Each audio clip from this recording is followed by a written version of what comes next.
გადაცემა ეკონომიკის დროა მე მისი წამყვანი ირმა ებრალიძე ვარ. დღეს ჩვენი გადაცემის მთავარი თემაა სახელმწიფო შესყიდვების რეფორმამ თუ რა ეფექტია ჩვენა. გადაცემის სტუმარი კი მთავრობის ეფექტიანობის დეპარტამენტის უფროსი გურამ დუმბაძე. მოგესალმებით, მივესალმებით თქვენს მსმენელს. გამარჯობა, ბატონო გურამ, ძალიან დიდი მადლობა თქვენი დროისთვის. სახელმწიფო შესყიდვების რეფორმამ 6 თვის განმავლობაში 300 მილიონი ლარის ეკონომიკური ეფექტი აჩვენა, ანუ ეს ის თანხა, რომელიც დაიზოგა სახელმწიფო ბიუჯეტის სასარგებლოდ. საინტერესოა, ეს არის პირდაპირი ეკონომია თუ შესყიდვების გადახედვა? ჩვენი დეპარტამენტის საქმიანობა, ასე რომ თქვა, შევაჯამეთ უახლოეს პერიოდში. და როგორც თქვენ აღნიშნეთ, ეფექტი დეპარტამენტის საქმიანობის ეფექტი შეადგენს 300 მილიონ ლარს. თითოეული ეს თანხა არის პირდაპირი ეკონომია, რომელიც თქვათ ჩვენი მანდატის ფარგლებში იცით, რომ ძირითადად ორ ნაწილში ვართ კონცენტრირებული, ეს არის მიმდინარე პროექტების, მიმდინარე სახელმწიფო პროგრამების, სხვადასხვა ღონისძიებების შემოწმება და მონიტორინგი და ასევე რეფორმების ინიცირება. ეს 300 მილიონი ლარი ბაზრის კვლევის დეპარტამენტთან ერთად ჩვენ ერთობლივად მონიტორინგის შედეგად შეადგენს პირდაპირ ეფექტს, რომელიც თქვა შევამივეცით შემსხვილ ორგანიზაციებს, სხვადასხვა სამინისტროებს, რათა კორექტირება მოეხდინათ კონკრეტული ღირებულების და ეს არის რეალური შედეგი, რაც ჩვენ 7 თვის განმავლობაში შევძელით, რომ აი ამ პროცესიდან საბოლოოდ მივსულიყავით. ანუ პირობითად თუ რაღაცა კონტრაქტი ღირს 10 მილიონი გადახედვის შემდეგ შეიძლება შესაძლებელი გახდა რომ ეს თანხა შემცირებულიყო შესყიდვების პროცესში. ამას გულისხმობთ, ხო? კი, ეს არა მარტო შეიძლება შესყიდვის ეტაპი იყოს, შეიძლება ეს იყოს დაგეგმვის ეტაპი სახელმწიფო პროგრამის, როდესაც გეგმავს შემსყიდველი ორგანიზაცია თუ რა რაოდენობის თანხების მობილიზება დაჭირდება. ამ დროს ჩვენ ვადარებთ როგორც არსებულ ნაშთებს, არსებულ შესაძლებლობებს გვჭირდება თუ არა ამ რაოდენობის შესყიდვა, ესეთი ხარისხის შესყიდვა. ეს თანხა ასევე მოიცავს მაგალითად მთელ რიგ უარსას შესყიდვებთან დაკავშირებით, იმიტომ რომ მაგალითად თუ საკმარისი ნაშთები მაქვს, ჯერ მე ვთქვათ და სტრატეგიული ნაშთების მაქვს, მე ამ რაოდენობის შესყიდვა არ მჭირდება და უნდა მოახდინო კორექტირება და ჩვენ ყოველთვის ამ ნაწილში ვართ პრევენციულები იმისათვის, რომ მხოლოდ კორექტირება არ უნდა მოახდინოთ, ჩვენ მათთან ერთად ვასწავლით მიდგომებს, პრაქტიკა როგორ უნდა შეცვალონ კონკრეტულ შესყიდვასთან ან სახელმწიფო პროგრამის დაგეგმვასთან დაკავშირებით, რომ სამომავლოდ ესეთი ნაკლოვანებები არ ქონდეს. შესაბამისად ეს მაგალითად შესაძლებელია იყოს ისეთი შესყიდვის მომზადება მოვიდეს ჩვენთან დოკუმენტი, სადაც არ არის გათვალისწინებული ხარისხის კომპონენტი. ამიტომ ჩვენ არ ვართ მზად გადავიხადოთ თანხა ისეთ რაღაცაში, რომელიც თქვათ ვიყიდით და 6 თვის მერე, 7 თვის მერე, 1 წლის მერე ისევ ახალი ხარჯი უნდა გავწიოთ, ასეთ საქონელზე ან ისევ რაღაც შეფინვა. ახლა რაზეც თქვენ საუბრობთ, შეიძლება ეს ჩაითვალოს ძირითად პრობლემა და ნაკლად შესყიდვების პრაქტიკაში? დაგეგმვა, საერთოდ საჭიროებების კვლევა დაგეგმვა, ეს არის ერთ-ერთი ნაკლოვანება, თქვათ შესყიდვების სისტემის და ამაზე ჩვენ პრევენციულად ვართ კონცენტრირებული აუცილებლად, რომ გავაუმჯობესოთ ამ კუთხით ჩვენი დაგეგმვის ნაწილი სახელმწიფო შესყიდვების და რა თქმა უნდა მუშაობთ ამის გაუმჯობესებაზე შესყიდველ ორგანიზაციებში. რაც შეეხება ბაზრის კვლევის მოდულს, არც ისე დიდი ხანია, რაც ეს სატესტო რეჟიმშია გაშვებული და თუ არ ვცდები უკვე გახდა სავალდებულო. ანუ რა აჩვენა პრაქტიკა? დიახ, 1 იანვრიდან უკვე ჩვენი მოდული ზოგადად ბაზრის კვლევა გახდა სავალდებულო. არის ძალიან დიდი გამოცოცხლება ბაზარზე ამ კუთხით. როგორც მცირე და საშუალო ბიზნესის კუთხით, ასევე მსხვილი ბიზნესის კუთხით, იმიტომ რომ ჩვენ ფაქტიურად გადავწყვიტეთ და ვთქვით, რომ 9 მილიარდი ლარის შესყიდვა გამოდის 60,000 ეკონომიკურ ოპერატორზე და ყველა შეგიძლია თანაბარწილად მიიღოთ ამ პროცესში მონაწილეობა. არის ძალიან დიდი დაინტერესება ბაზრის კვლევაში. როდესაც ვთქვათ, საშუალო მაჩვენებელი რო ავიღოთ 2-3 კომპანია მონაწილეობდა, ეხლა შეიძლება მივიღოთ 12-18 კომპანიის შემოთავაზება და უკვე ამ წინადადების დამუშავების საფუძველზე ხდება შესაბამისი შესყიდვის მომზადება, არის ძალიან დიდი დაინტერესება კერძო სექტორის მხრიდან. ძალიან დიდი ნდობა აქვს ამ პლატფორმას, MRS მოდულს, როგორც შემსყიდველებში, ასევე კერძო სექტორში. რეგისტრაციების თუნდაც MRS მოდულის რეგისტრაციები კერძო სექტორის მხრიდან შევხედოთ, ყოველდღიურად იზრდება და ბევრი დარეგისტრებულია ისეთი კომპანიები, რომლებიც მანამდე სახელმწიფო შესყიდვების ნაწილში არ მონაწილეობდნენ, თქვათ არ ოპერირებდნენ სახელმწიფო შესყიდვების ნაწილი და ნელა კერძო სექტორის მიმწოდებლებიც გადმოვიდნენ უკვე სახელმწიფო შესყიდვების ნაწილში. ანუ ახალი კომპანიები გამოჩნდნენ? ბევრი ახალი კომპანია გამოჩნდა ბაზარზე. მასშტაბის სიმცირით, ანუ საშუალო ბიზნესის დაინტერესდა. ძირითადი გამოცოცხლება არის მცირე და საშუალო ბიზნესის ნაწილში, რომ გამოჩნდა ბევრი კომპანია, რომელსაც აქვს შესაძლებლობა სერვისი გაუწიოს, საქონელი მიაწოდოს სახელმწიფოს, კონკურენტული პირობების შესთავაზოს, მანამდე თქვათ, რომელიც კერძო სექტორს ემსახურებოდა და სახელმწიფო შესყიდვებით არ იყო დაინტერესებული, მაგრამ MRS მოდული აძლევს იმის საშუალებას, რომ სამართლიან პირობებში მან მიიღოს ამ პროცესში მონაწილეობა და გაიმარჯვოს ნებისმიერ სატენდერო პროცედურაში შემდგომ. ანუ შეიძლება თქვათ, რომ ის სტერეოტიპი დაინგრა, რომ აი ხშირად გაგვიგია სხვადასხვა კომპანიებისგან, რომ არა აზრი აქვს, რომ მივიღო ტენდერში მონაწილეობა, მაინც ერთ და იგივე კომპანია გაიმარჯვებს. ანუ ეს სტერეოტიპი შეგვიძლია ვთქვათ, რომ უკვე აღარ არის. ესეთი ტიპის манипуляციებს, რაღაც პრეფერენციებს კონკრეტული კომპანიების მიმართ, რაღაც მორგებებს ჩვენი რეფორმა ფაქტიურად ნულამდე ამცირებს, გამორიცხულია ესეთი რაღაცა, რომ განხორციელდეს უკვე პრაქტიკაში და აი ეს მაღალი ნდობა, რაც ამ მოდულს გააჩნია, ასევე გამოწვეულია აი ამ შედეგებით, რომელსაც ჩვენ ახლა ამ მოდულის მიხედვით უყურებთ და კერძო სექტორის მაღალი დაინტერესებით ასევე. და შემსხიდველ ორგანიზაციას აქვს უფლება თვითონ აირჩიოს, დაუშვათ ვინც მას უნდა თუ ამას ეს მოდული გამორიცხავს, ანუ იქ მოცემულ პირობებს დაუშვათ X კომპანია მოერგება და Y-ს ირჩევს, შესაძლებელია ასეთი რა? შემსხიდველი ამას ვერ განსაზღვრავს, ეს არის სისტემის ალგორითმი თავიდან ბოლომდე, ყველას ეძლევა საშუალება თავისი ინტერესის მიხედვით რა შესყიდვაც აინტერესებს ის წინადადებები დაეგზავნოს, ეს ხდება ავტომატურ რეჟიმში და შესაბამისად აქ რაღაც შემსყიდველის მხრიდან რაიმე გავლენა სრულიად გამორიცხულია ამ კუთხით. და კიდევ ერთი საკითხი, სამშენებლო სამუშაოების სარეკომენდაციო ღირებულებების გადახედვა მოხდა რატომ? და როგორ იყო და რა შეიცვალა? ჩვენი დეპარტამენტი რამოდენიმე მნიშვნელოვანი რეფორმის ინიციატორია და ასევე ფასილიტატორი რიგ საკითხებში. ერთ-ერთი მთავარი რეფორმა არის სამშენებლო სამუშაოების ნაწილი და აქ ფაქტიურად ჩვენ პრაქტიკა გქონდა ძალიან ცუდი, რომლის გაუმჯობესებასაც ახლა ვახდენთ და რომელიც აი საჭირო დროს რომ შემოვედი ჩვენ ამ პროცესში, იმიტომ რომ სექტორი ძალიან ცუდ მდგომარეობაში იყო ამ კუთხით. სამშენებლო სამუშაოები ზოგადად რო ავიღოთ ჩვენი სახელმწიფოს შესყიდვა, შედგება სამი ნაწილისაგან ყოველთვის. ეს არის ხელფასები, რომელსაც კომპანია უნდა გადაუხადოს თავის თანამშრომლებს, ეს არის მასალები, რომლითაც ჩვენ სამშენებლო წარმოება უნდა მოხდეს და ეს არის მანქანა მექანიზმები, რომელიც სამშენებლო მოედანზე გამოიყენება. აი ამ ფასების დადგენას ქვეყანაში ახდენდა ერთი ეკონომიკური ოპერატორი კონკრეტულად, რომელსაც რაღაცა არა ოფიციალური რაიმე ვალდებულება არ ჰქონდა, ეს მისი ინიციატივა იყო და ანახლებდა ამ ფასებს. თუმცა თუ შევადარებთ საბაზრო ფასებს და გამოყენებულ ფასებს, რომელსაც იყენებდა ეს ეკონომიკური ოპერატორი, ძალიან დიდი სხვაობა იყო ამ კუთხით. და ვინ იყო ეს ეკონომიკური ოპერატორი? ერთ-ერთი შემფასებელთა კავშირი იყო, რომელიც თავისით ადგენდა ამ ფასებს და ჩვენ ასე რომ ვთქვათ, სახელმწიფოს ეს არ ქონდა გადაწყვეტილი, არ ქონდა შემუშავებული ამ კუთხით.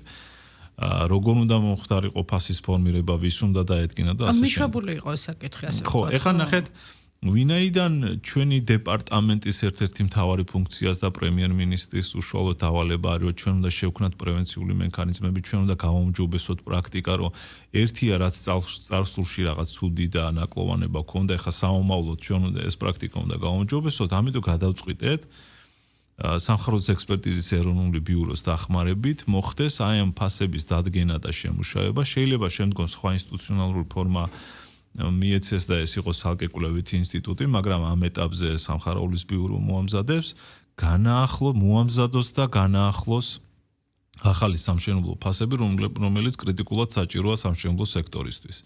პირველ ეტაპზე ჩვენ ეს მხოლოდ საჯარო შესყიდვების მხოლოდ საჯარო შესყიდვების ნაწილში, თუმცა ეს ეხება დავშოთ კერძო არ ეხება კერძოს, თუმცა ეს იმდენად კომპლექსური, იმდენად კომპეტენტური დოკუმენტი იქნება, შეუძლია კერძო სექტორში ოპერირება კომპანიამ დათვალოს ჩვენი ფასებით ნებისმიერი ხელმძღვანელოს რა თქმა უნდა და გამოიყენოს, იმიტომ რომ ეს იქნება ძალიან კომპეტენტური, ძალიან ზუსტი მონაცემები, რომელიც სხვადასხვა წყაროს დაეყრდნობა.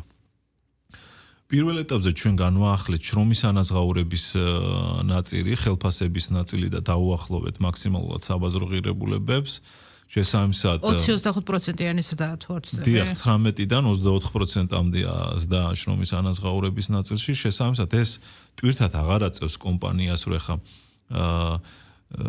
რეალური ხელფასი უნდა გადაუხადოს სამშენებლო მოედანზე, ვთქვათ, დაქირავებულს, ვინც იქნება ამ კუთხით და არ უნდა მოაკლოს მასალებს, არ უნდა მოაკლოს, ანუ ხარისხი ზიანდებოდა რეალურად ეხა იმ ფასებით, რომელსაც ჩვენ ვიყენებდით.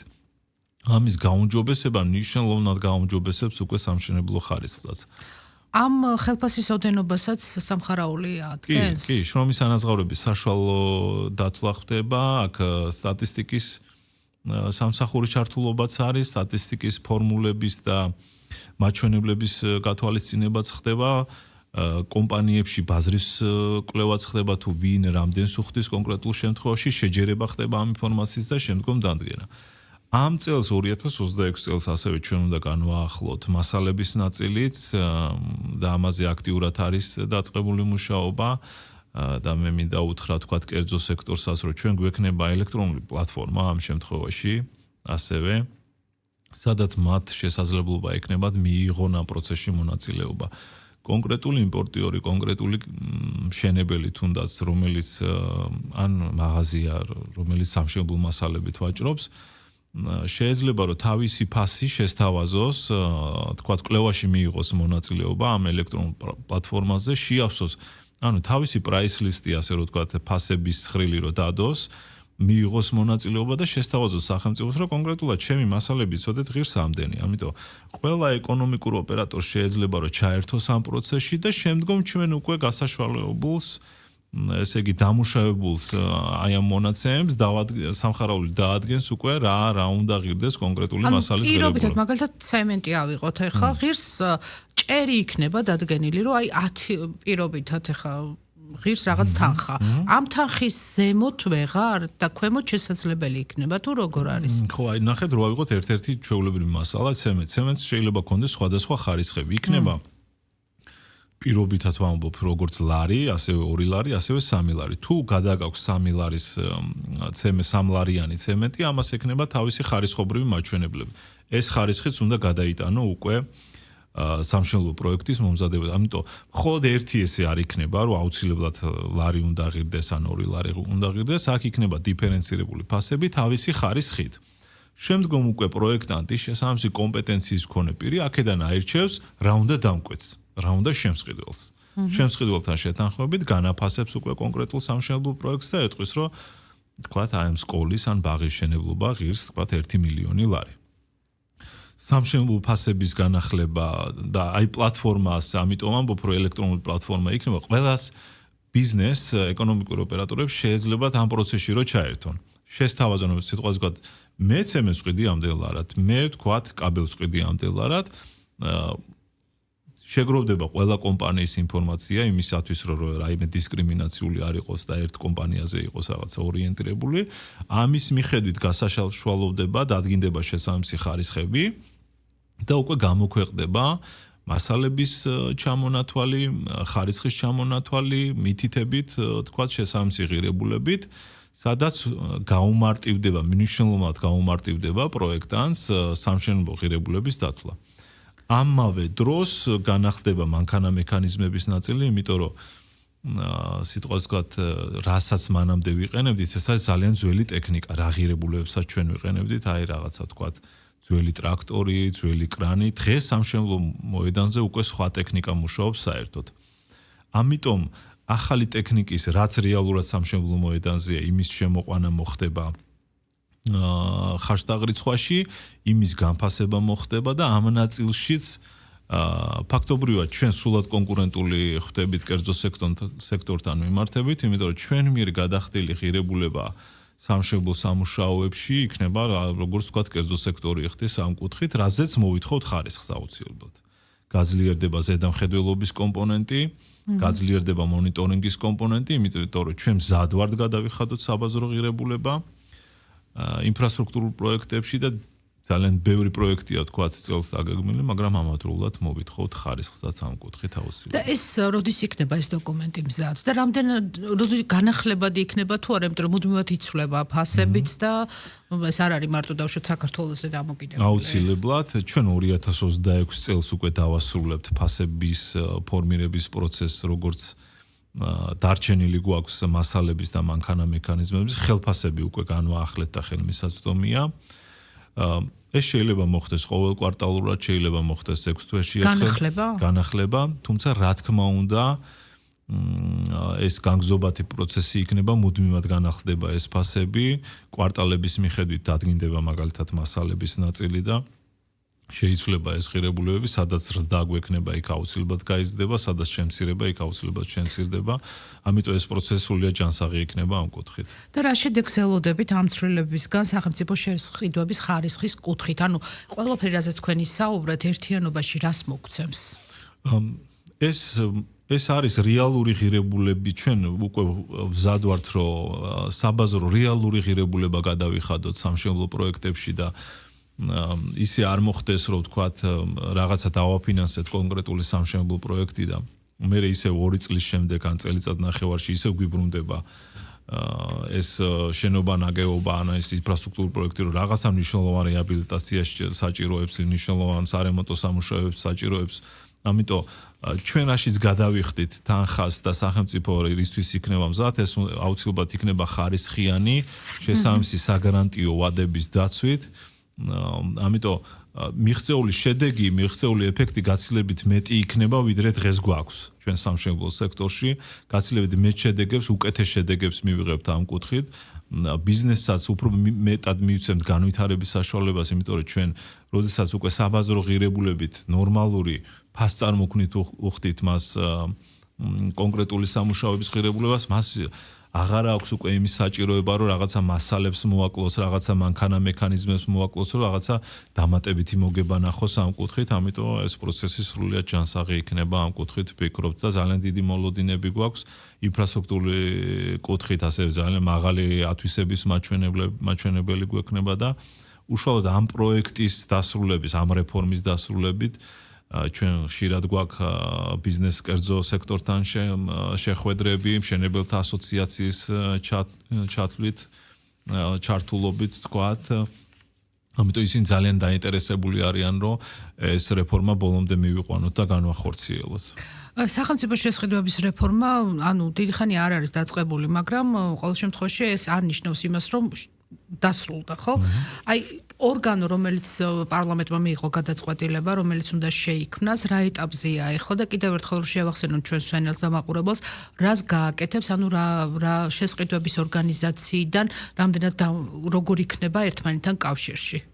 დიახ, ცენტრალიზებული შესყიდვების ორგანოს მანდატი უკვე ჩაერთვება 1 ივნისიდან, დღეს მდგომარეობით მიდის მისი სტრუქტურული ხის გაშლა, ასე რომ თქვა სტრუქტურული დაალაგება, როგორ უნდა მოხდეს ამ ორგანოს ფუნქციონირება, რა ადამიანური რესურსები გვჭირდება, რა შიდა წესები გვჭირდება იმისათვის, რომ ეს გამართული იყოს ამ კუთხით. ცენტრალიზებული შესყიდვების ორგანო ჩვენ ვიცით, რომ რაღაცა მონეტარული ზღვარზევით, არ ვიცი, ალბათ ეს შეიძლება იყოს 9 მილიონი ლარი, მონეტარული ზღვარზევით ყველა შესყიდვას გამოაცხადებს გარდა სამშენებლო სამუშაოებისა, ყველა შესყიდვას გამოაცხადებს ცენტრალიზებული შესყიდვების ორგანო, ამიტომ მნიშვნელოვანი ტვირთი, ესე იგი შემსყიდველი ორგანიზაციებიდან გადადის ცენტრალიზებული შესყიდვების ორგანოში. აქ ჩვენ როგორც აღნიშნეთ, რომ ეხა უკვე შევძლებთ, რომ კონდეს ერთიანი მიდგომა შესყიდვებთან დაკავშირებით, ერთიანი პრაქტიკა შესყიდვებთან დაკავშირებით. ბიზნესის დაინტერესება ძალიან დიდია ერთგვაროვანი შესყიდვის დროს, როდესაც ერთი ორგანო ახორციელებს შესყიდვას, ამიტომ მემზადებით ამ კუთხით გამოდმებით მიმდინარეობს სამუშაოები და ჩვენ ფაქტობრივად 1 ივნისიდან აქტიურ ფაზაში გადავართ განხორციელების ეტაპზე. კიდევ ერთი მნიშვნელოვანი საკითხი სპეციალური შესყიდვის წესის ცვლილება. რომ ახსნათ რა მოგცათ, ანუ რას მოუტანს ეს დაუშვათ ამ სფეროში. ეს ჩვენი სამსახურის ერთ-ერთი რეფორმაა, რომელიც განვახორციელეთ. არსებობს სახელმწიფო კომპანიები, თქვათ სახელმწიფოში, რომელიც შესყიდვის სპეციალური წესით სარგებლობს, ეხლა მარტივად რომ ახსნათ რას ნიშნავს შესყიდვის სპეციალური წესი. შეიძლება არსებობს რაღაც გვაქვს კონკრეტული თბოსადგური, რომელიც სტანდარტული შესყიდვის პროცედურებით ვერ ყიდულობს რაღაც საქონელს, იმიტომ რომ მას შეიძლება აქვს რაღაც თბოსადგურის მილები, რომელსაც ემსახურება უცხოეთში რომელიმე კომპანია და შეუძლებელია უბრალოდ სხვა მომსახუროს, იმიტომ რომ საგარანტიო პერიოდის განმავლობაში ის უნდა ემსახურებოდეს, ძალიან სპეციფიური საქონელია და აქ რაღაც ასმოკლებულია, რომ თქვათ რაღაცა ტიპის ატენდერო პროცედურა ჩაატარო. ასეთ შემთხვევაში ისინი სარგებლობენ შესყიდვის სპეციალური წესით. ჩვენ რა გავაკეთეთ ამ ნაწილში, რომ გავხადეთ ერთგვაროვანი შესყიდვის სპეციალური წესი, ანუ ყველა კომპანიას ვთხოვთ მთელი რიგი მოთხოვნები ჩაუდეთ ამ ნაწილში, რომ მაინც უნდა ჩაატარონ ბაზრის კვლევა, ასევე მათ შეუძლიათ რომ ელექტრონული პროცედურები ჩაატარონ ეს ნაწილი. იგივე MRS მოდულითაც უნდა ისარგებლონ სპეცწესის ნაწილში.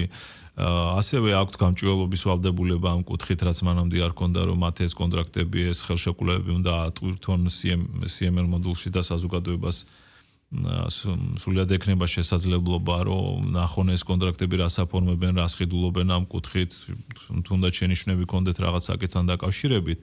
და ასევე ამ რეფორმის ფარგლებში ჩვენ შეუმცირეთ კონკრეტული საქონელი და მომსახურება, რითაც ისინი სარგებლობდნენ ადრეულ პერიოდში, რაც ნიშნავს, რომ ჩვენ ჩავთვალეთ ამ კუთხით, რომ ეს არ არის სპეცწესის შესყიდვის საგანი, ანუ 100 მილიონი ლარის ამოვიღეთ სპეცწესებიდან, აი ამ კომპანიებიდან და გადავიტანეთ საჯარო შესყიდვებში, იმიტომ რომ ამის ყიდვა ჩვეულებრივი წესითაც შეიძლება, ამას არ ჭირდებოდა სპეცწესი. ანუ თანხები დაიძოგა. კი. და თვითონ ამ ორგანიზაციებისთვის გამარტივდა ეს პროცედურები თუ კიდევ უფრო გართულდა? ამ ორგანიზაციებისთვის პროცესი ძალიან ჯანსაღი გახდა იმ კუთხით, რომ მათ უკვე ახლა მკაფიოდ იციან თითეული თანმიმდევრული ნაბიჯების მიხედვით რა უნდა განახორციელონ, მანამდე არსებული სპეცწესი იყო ძალიან ზოგადი და არაერთგვაროვანი. შეიძლება ერთი შემსყიდველს ერთი გზა ქონდა არჩეული შესყიდვის, მეორეს მეორე გზა. ამ შემთხვევაში ის უშუალოდ შემსყიდველებისთვის ძალიან მარტივია, იმიტომ რომ იციან, რომ თითეული ეტაპის შემდეგ რა უნდა განახორციელონ მათ და თქვათ რაღაცა მსჯელობა არ უწევთ კონკრეტულ საკითხთან დაკავშირებით, რომ აი შესყიდვის რა საფუძველი გამოვიყენო ამ შემთხვევაში, ან სხვა შემთხვევაში რა საფუძველი უნდა გამოვიყენო. ყველასთვის არის უნიფიცირებული, ყველას ვთხოვთ ერთიანად, რომ ეს წესი უნდა დავიცვათ. აქ იგივე შერჩევა-შეფასების ეტაპებით ჩავდებით ჩვენ სპეცწესში, რა უნდა გაითვალისწინოს შემსყიდველმა ორგანიზაციამ, რომ შეიძლება ამ კუთხით უფრო ფორმალიზებული გახდა პროცესი, მაგრამ ჩვენთვის მნიშვნელოვანია კერძო სექტორიც, რომ ისიც დაცული იყოს, როდესაც სპეცწესით შემოდის შესყიდვებში კერძო სექტორი და შენ ძალიან დიდი დისკრეცია გაქვს ამ კუთხით. ის თავს იკავებს ყოველთვის. ამიტომ მათთვის უფრო მეტი ხედვა ჩამოუყალიბდება ამ კუთხით, რომ აი რა მოლოდინი უნდა მქონდეს, როდესაც შესყიდვის სპეცწესის შესყიდვაში შემოდივარ, რა წესებით მეთამაშები ამ შემთხვევაში, ხო?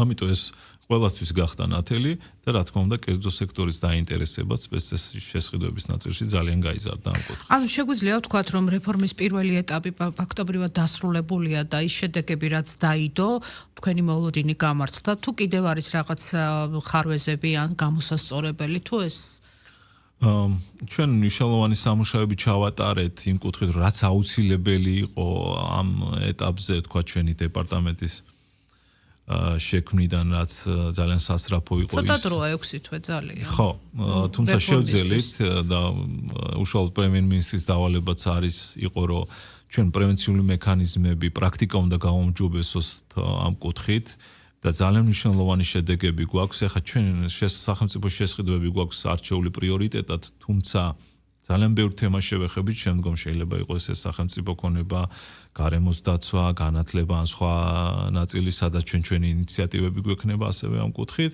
მაგრამ შესყიდვები ვინაიდან ძალიან პრიორიტეტულია ჩვენთვის ეს არის, აქ ძალიან ბევრ სამუშაოებს ვატარებთ თუმცა საომავლოდაც ვემზადებით ხო, მნიშვნელოვანი დაანონსებულია ცვლილებების საინტერესო ინიციატივები და საკანონმდებლო ცვლილებები. შეგვიძლია ახლა ვისაუბროთ ამაზე, რომ რას გეგმავთ წელს.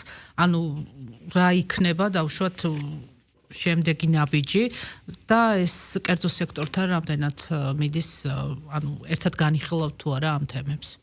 ჩვენ წელს ასევე დავაინიცირებთ, ასე რომ თქვათ ანტიკორუფციული რეფორმების მეორე პაკეტს, ეს იქნება უფრო ყოვლისმომცველი, ძალიან მნიშვნელოვანი, როგორც საკანონმდებლო ცვლილებების კუთხით, ასევე კონკრეტული წესების კუთხით და ეს შეეხება როგორც სახელმწიფო შესყიდვების კანონმდებლობას, ასევე მნიშვნელოვნად გასაუმჯობესებელი გვაქვს კონკურენციის შესახებ კანონმდებლობა, მათი ეფექტიანობა, ესე რომ თქვა, აღსრულების მექანიზმები, ანუ ორივე კანონში დაგეგმილია ცვლილებები. კი, მნიშვნელოვანი ცვლილებები.